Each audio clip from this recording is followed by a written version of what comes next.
परमात्मा को लेना देगा? क्या वो लेना देगा?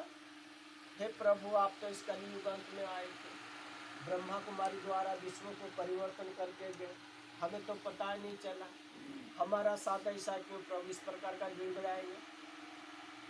और ये बात परमात्मा सुनना नहीं चाहते हैं। इसीलिए परमात्मा स्टूडियो के माध्यम से पीस ऑफ माइंड द्वारा जन जन तक 650 करोड़ आत्मा को संदेश दे रहे हैं।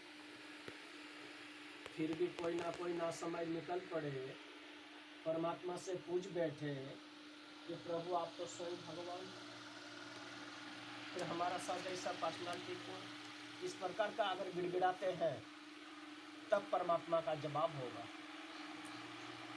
क्या जवाब होगा? हे वत्स, तुम तो किसी ना किसी कारण से किसी ब्रह्मा कुमारी का सेंटर में भी तो गए थे, वहाँ एग्जीबिशन सुन के भी तो आए थे, या तो ये मधुबन शांतिवन होके भी आए, फिर भी तुम्हें पता नहीं चला क्या भगवान पूछे तो वो लोग उस परमात्मा को क्या जवाब देंगे? क्या बहाना करेंगे? है कोई बहाना? लास्ट में यही कहना पड़ेगा कि प्रभु हमें तो माफ कर दो। जैसे कि आप लोगों को पता होगा, इस दुनिया में एक बार सतयुग भी आई थी। हाँ या ना, जवाब तो दे दो। अपना समय अनुसार चले भी गई। इसका बाद त्रेतायुग भी आई, जिसको राम राज्य कहते हैं, वो भी गई। द्वापर युग आई, वो भी गई। अभी क्या चल रहा है? बोलो बोलो, दिल खोल के बोलो। संगम। ये जो कल्याणकारी पुरुषोत्तम संगम युग जो है, ये तो है ब्राह्मणों के लिए, दुनिया वाले के लिए कलियुग।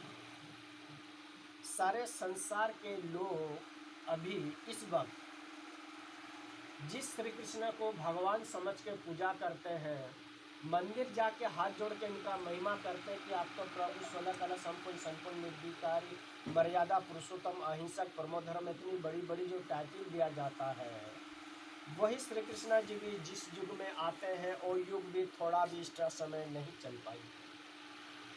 बस अपना समय अनुसार आके समय अनुसार चले गए। जिस राम को सारे संसार के लोग भगवान समझ के पूजा करते हैं, वो राम जी भी जिस युग में आते हैं, कौन सा युग? त्रेता युग। वो युग भी थोड़ा भी एक्स्ट्रा समय नहीं चल पाई। फिर कलयुग कौन सा खेत का मूल्य जो हमेशा यही चलता रहेगा? अब इसको आउट होना है, वो सतयुग को फिर से आना है, इसीलिए परमात्मा को आना पड़ा। परमात्मा आए 1936 में ये ब्रह्मा तन में अवतरित हुए, और आपका ये जो कल्याणकारी पुरुषोत्तम संगम युग का जो आयु है ना, केवल 100 वर्ष का आयु है संगम युग का। परमात्मा आए 1936 में, और 2036 तक 100 वर्ष पूरा, संगम युग समाप्त। अभी जो आप लोग 2 साल का कोरोना काल देखा, इसका पहले तो बहुत बड़ा सुनामी भी तो देखा था, और वो सुनामी में एक एक गांव भी चले गए थे, और एक एक गांव में कितने कितने लोग चले गए होंगे, ये सरकार भी स्पष्ट नहीं कर पा रही। तो आप लोगों ने क्या देखा? इस ड्रामा का अभी तक थोड़ा सा ट्रेलर देखे हो आप? मेन पिक्चर दुनिया वाले देखेंगे 2036 के बाद। कोरोना काल में तो गिनती भी था, संख्या भी था, भाई इतना लाख चले गए, इतना हजार चले गए, इतने चले गए। लेकिन 2036 के बाद कुछ कुछ घटनाएं ऐसी आएंगे, वहाँ गिनती भी नहीं हो पाएगी। कोरोना काल में लोग खिड़की दरवाजा भी खोल के रखे थे, बाहर घूम फिर के भी आ रहे थे। अभी और एक समय ऐसा आने वाला है, उस समय लोग घर का खिड़की भी नहीं खोल सकते हैं। आप लोग ये नहीं बोलना कि भाई डरा रहा है, मैं सत्य को सामने रख रहा हूँ। ऐसा कोई भी देश नहीं है जो देश में परमाणु बम ना हो। बाकी देश को तो छोड़ दो, पाकिस्तान को देख लो कितना रखा है परमाणु बम। एक बात आप लोग बताओ, जो जो देश में भी परमाणु बम है, जो भी देश में परमाणु बम है, ये क्या शोरूम में रखने के लिए बनाए हैं क्या? इस परमाणु बम को भी बनाने में एक प्रकृति का ही तकलीफ है। कौन सा प्रकृति? जिसने करुणा काल ला के आधा धरती से खत्म कर दिया, इस सुनामी ला के आधा धरती से खत्म कर दिया। अब ये प्रकृति चुपचाप बैठने वाला नहीं है, फिर क्या करेगा? ये ब्राह्मणों को भी साथ देगा तो परमात्मा को भी साथ देगा। फिर क्या करने वाला है?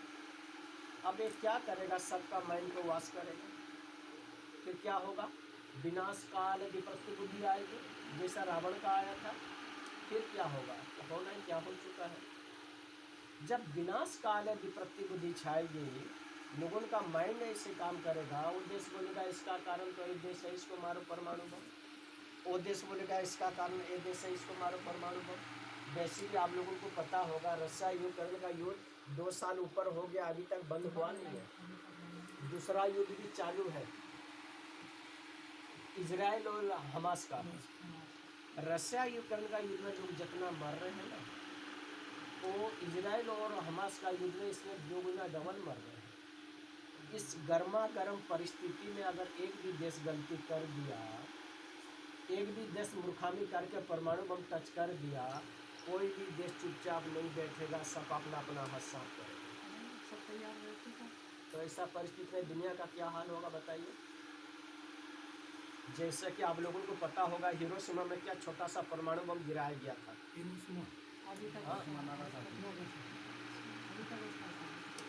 वो भी छोटा सा परमाणु बम। इसका पास में और एक छोटा सा सिटी है, इसको कहते हैं कोबे।